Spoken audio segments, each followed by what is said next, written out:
welcome once again to Nissan Sports Adventure. Awesome trips to amazing locations.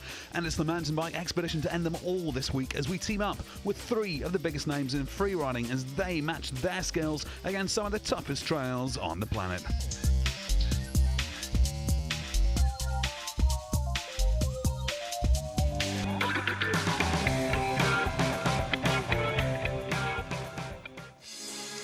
Well, the Himalayas need little introduction to anyone with a taste for adventure, but for our crew, it was their first ever visit to the country which straddles the range, Nepal. Former World Trials champion Hans Ray is no stranger to the concept of adventure travel.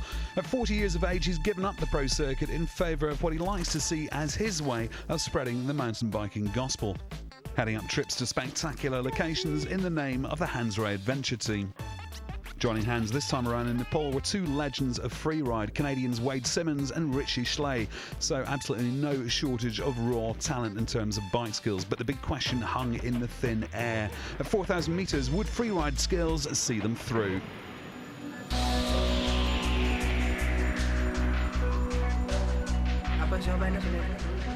Coming into Kathmandu from the airport, it was a chaos. I mean, it was like a pretty crazy city. Traffic is crazy.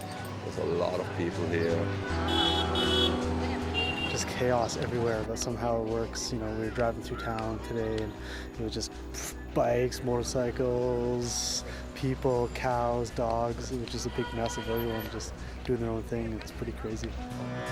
It seemed like no order, but no one seemed to be running into each other, crashing. Apparently the Himalayas are right there, but we got a little cloud so we can't see it, but we got plenty of time, so I'm pretty excited about it. We met up with our local guide here, Jimmy, who's going to help us out while we're here and point us in the right directions and help us with some of the logistics, and they all seem to be on top of it. They know mountain bikes. He actually runs the Nepalese Cycling Federation, so it all looks pretty promising. This Nepal trip, Richie and Hans, they've done a few trips in the past. I've actually never done a trip with Hans, but I got this call out of the blue, like, Nepal's on, are you in? With like 3 weeks notice to buy a ticket, like, okay, yeah, sure, I'm going, you know? Nepal has the best mountains in the world, so it only seems fit for the mountain bike to come to this region and to see if it's worthy to ride. In the last 10 years, I focused more on my Hans Ray Adventure team, where I usually go to exotic locations, just like here, and combine my extreme biking skills with different cultures, and usually with some sort of a mission. Well, these days that mission takes the form of a charity Hans has recently established, Wheels for Life. Wheels for Life is a non-profit charity which I started a couple of years ago, and basically the object is to give people bicycles in need of transportation in third world countries. So people who don't have the money for public transportation or who don't have access to public transportation, will provide them with a bicycle so they can get to school, get to work. In some cases we give bikes to healthcare workers so they can see more patients faster. It can make all the difference in their lives. The coolest thing about Hans's charity is that when you come to one of these countries, you realize how essential a bicycle is to someone's life. Carpenter, nice to meet you. Right on. There you go. The Hans Ray Wheels for Life is, I can totally see the wealth that he provides people with that. It's fantastic, and have an opportunity to give away some bikes along with Hans and Richie. It was a great experience. I want to get more involved with that. Another cool Wheels for Life mission accomplished.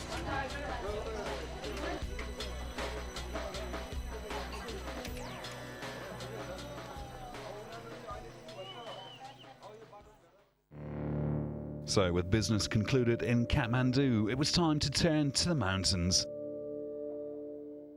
Off to come some. Woohoo, the mountains!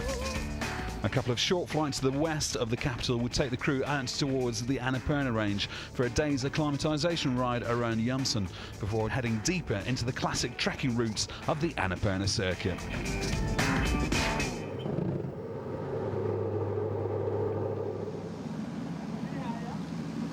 Made it, I'm so glad. It was really questionable. The wind was really strong the last few days. Today was the first flight in 3 days, and we had to make it today, and we're here. The city's chaos and the mountains are way different, way different. It's even apparent with the guides that we have because they prefer the mountains. So, like the Nepalese people that prefer the mountains, you can see why, when they get into the city, they're very grumpy, and then when they get out into the mountains, they're like, mountains. Well, the air may have been clearer and cleaner, but at 2,700 meters, it was also noticeably thinner in terms of oxygen content.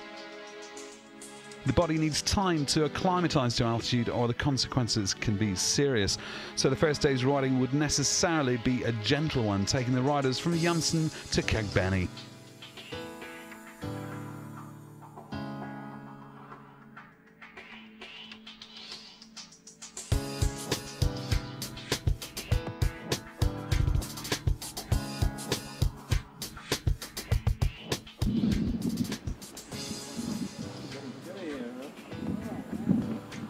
We're here in Kagbeni now, where we're gonna spend the night right here. Wade is chilling out a bit. Richie and I'm gonna go and explore this little village. Looks like a really cool place.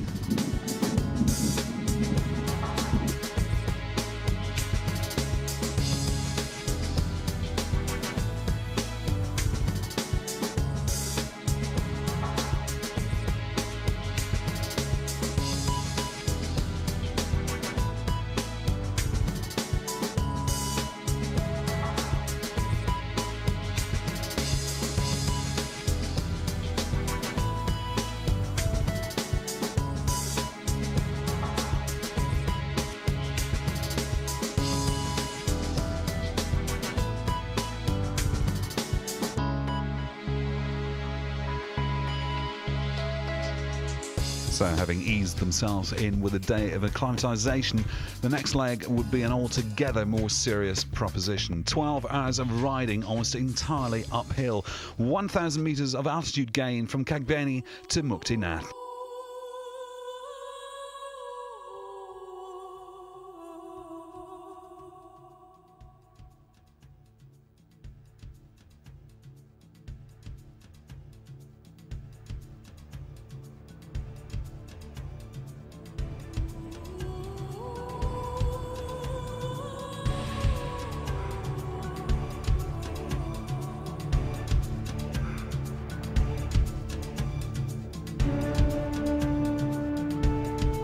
We only bring tough guys on these trips. Hans is a tough guy, but I think today he's a bit of a weak guy. He's having a tough time. I think the foreign country, the food and stuff, it's maybe hit him. There's only a couple of us still left standing. I hope we can stay standing. All where my body's out. My body Okay. all loose. Yeah. Good week today. Everybody got sick at one point or another. Like, I remember when we first started on the John Thumb Trail, the first day, Wade got really sick and he laid in bed all afternoon and had a good night's sleep and luckily felt better. But that same next morning, I was robbed of all my energy and I had like zero energy to go. We had to climb like 1,000 meter vertical that day, and it was like a 5-6 hour day uphill. Saddle sores and the big bags and